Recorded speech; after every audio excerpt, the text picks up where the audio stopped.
नमस्कार दोस्तों, आप सभी का लॉ सीखो के दैनिक समाचार विश्लेषण में।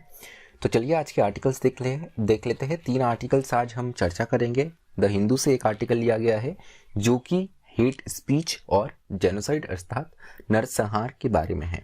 उसके बाद में इंडियन एक्सप्रेस से जो दूसरा आर्टिकल है ये हम बात करेंगे देवास डील के बारे में। क्या थी देवास डील, क्यों कंट्रोवर्सी अभी अभी न्यूज़ में आई है, उस बारे में बात करेंगे। उसके बाद में जो आज का हमारा तीसरा आर्टिकल है ये बजट और अर्थव्यवस्था पे चर्चा करता है। तो चलिए मैं आगे बढ़ूँ उससे पहले मैं अपना परिचय करवाना चाहूँगा। मैं खुशवंत पवार। आप चाहे तो मुझसे ट्विटर और लिंक्डइन पर जुड़ सकते हैं, डिस्क्रिप्शन में आपको इसकी जानकारी मिल जाएंगी। अब आते हैं आज के हमारे MCQ के ऊपर। वो ये है कि तमिलनाडु राज्य के गवर्नर अर्थात राज्यपाल कौन है। आपका ऑप्शन ए है RN रवि, ऑप्शन बी है विश्वभूषण हरिचंद्रन, ऑप्शन सी है थावरचंद गहलोत, या ऑप्शन डी आरिफ मोहम्मद खान। जो भी आपका उत्तर हो कमेंट बॉक्स में जरूर लिखिएगा।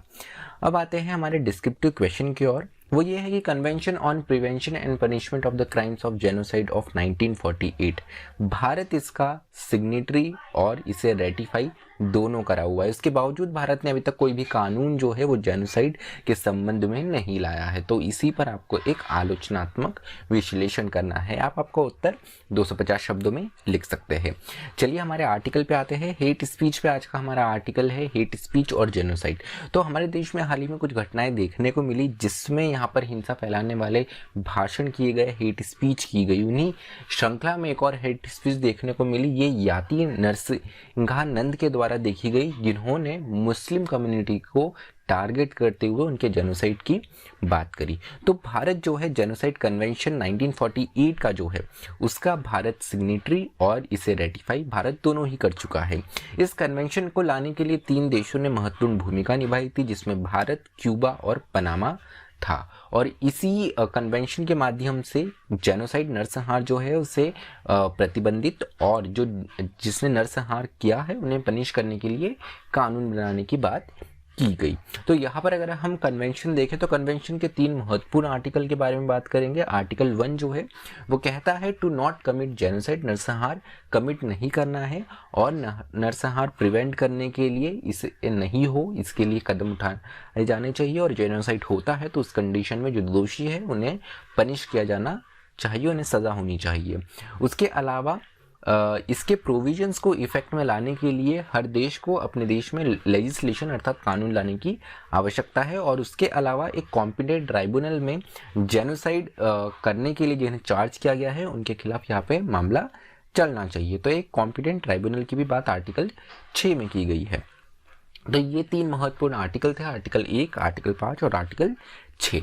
अब बात ये है कि भारत वो अग्रणी देश था, वो 3 अग्रणी देशों में था जिन्होंने जेनोसाइड कन्वेंशन लाया, लेकिन भारत में अभी तक आर्टिकल 5 या आर्टिकल 6 को इम्प्लीमेंट करने के लिए कोई भी लेजिस्लेशन या कोई भी कानून आज की तारीख तक नहीं लाया गया है। वही भारत के अगर घरेलू कानूनों को देखें तो वहाँ पर भी ऐसा कोई क्लियर प्रोविजन किसी भी कानून के अंतर्गत नहीं मिलता है जो कि मास क्राइम्स अगर कोई करता है तो उसे प्रोसिक्यूट करें।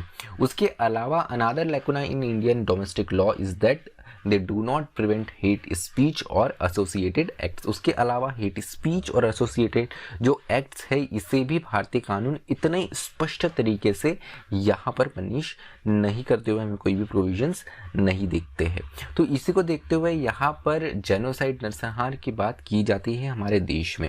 हाल ही में जेनोसाइड कन्वेंशन का ही इस्तेमाल करते हुए गाम्बिया ने यहाँ पर म्यांमार को इंटरनेशनल कोर्ट ऑफ जस्टिस में घसीटा और कहा कि यहाँ पर जो म्यांमार में जो रोहिंग्या कम्युनिटी है जिनके साथ में यहाँ पर जेनोसाइड हो रहा है तो ये इस कन्वेंशन का वायलेशन है।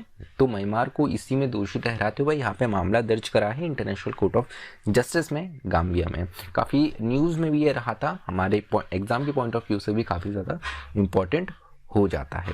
उसके अलावा दिस इज इम्पॉर्टेंट बताया गया आर्टिकल में कि this is important because ICJ recognise that state that has not been affected can also move since they are party to the states agreeing with the convention. तो एक सवाल यहाँ पर ये ज़रूर उठेगा कि गाम्बिया को इससे क्या मतलब है कि किसी देश में क्या चल रहा है, लेकिन इस एक्ट के इस कन्वेंशन के माध्यम से और ICJ international court of justice जो है वो रिकॉग्नाइज करता है कि अगर कोई देश प्रभावित नहीं भी हुआ तो भी वो किसी और दूसरे स्टेट को यहाँ पर इसके अंतर्गत दोषी करार कर सकता है और इंटरनेशनल कोर्ट ऑफ जस्टिस में लेकर आ सकता है न्याय के लिए।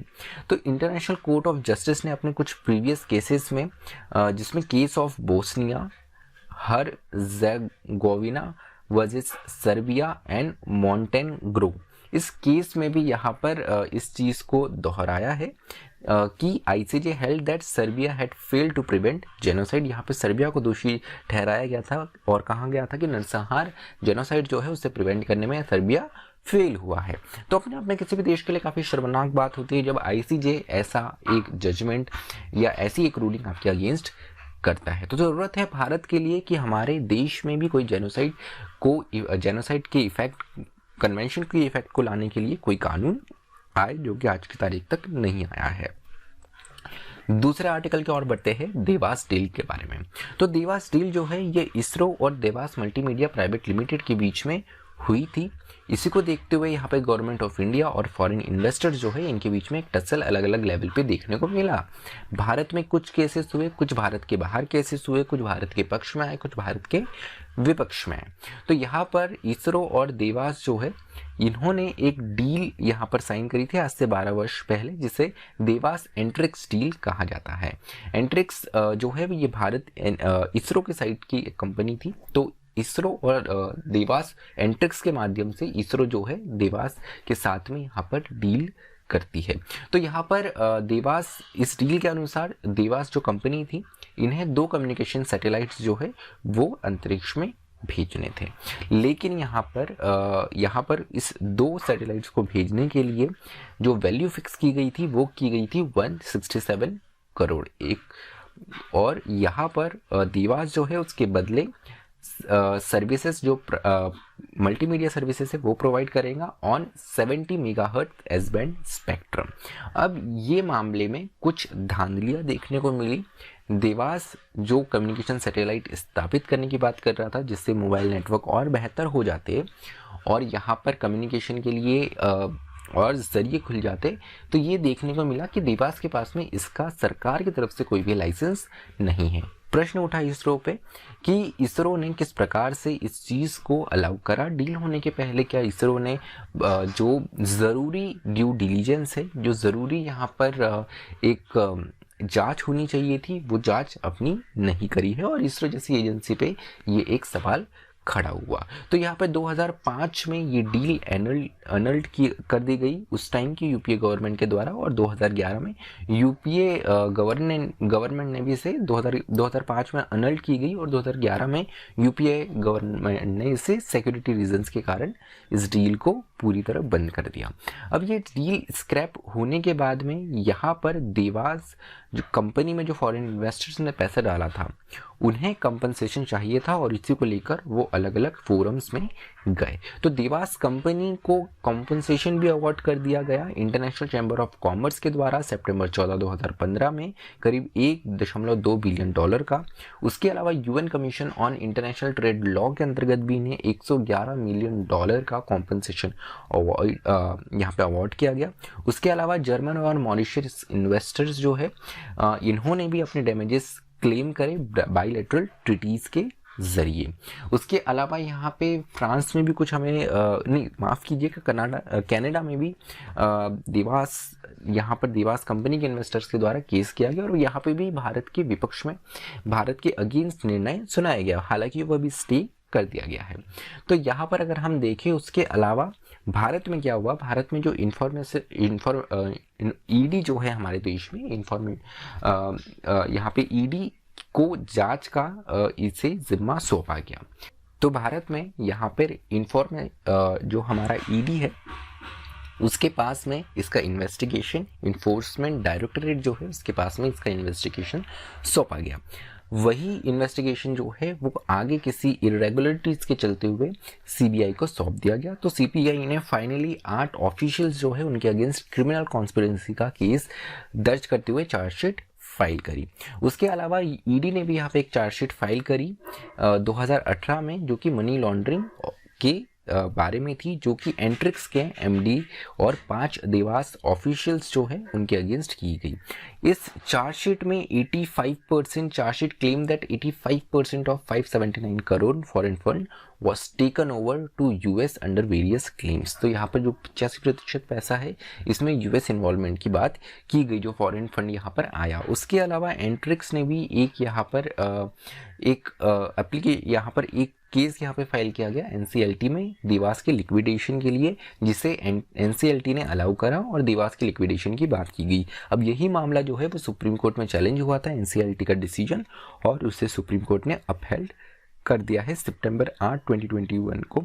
यहाँ पे जो एनसीएलटी का डिसीजन था उसे ही सुप्रीम कोर्ट ने सोमवार के दिन अपहेल्ड किया है। तो ये एक पूरा मामला रहा देवास डील का।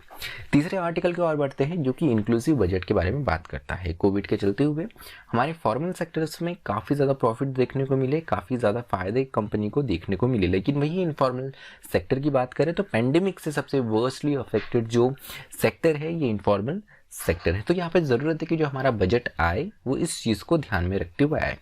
पहले ये माना जाता था कि इनफॉर्मल सेक्टर जो है इनमें जितने लोग हैं उनमें से मैक्सिमम लोग एग्रीकल्चर और उससे जुड़ी हुई एक्टिविटीज़ में हैं, लेकिन इस पेंडेमिक के बारे में बाद में ये पता चला कि अर्बन इनफॉर्मल सेक्टर जो है ये भी अपने आप में बहुत ज़्यादा बड़ा है, जो कि पेंडेमिक से अफेक्ट हुआ है।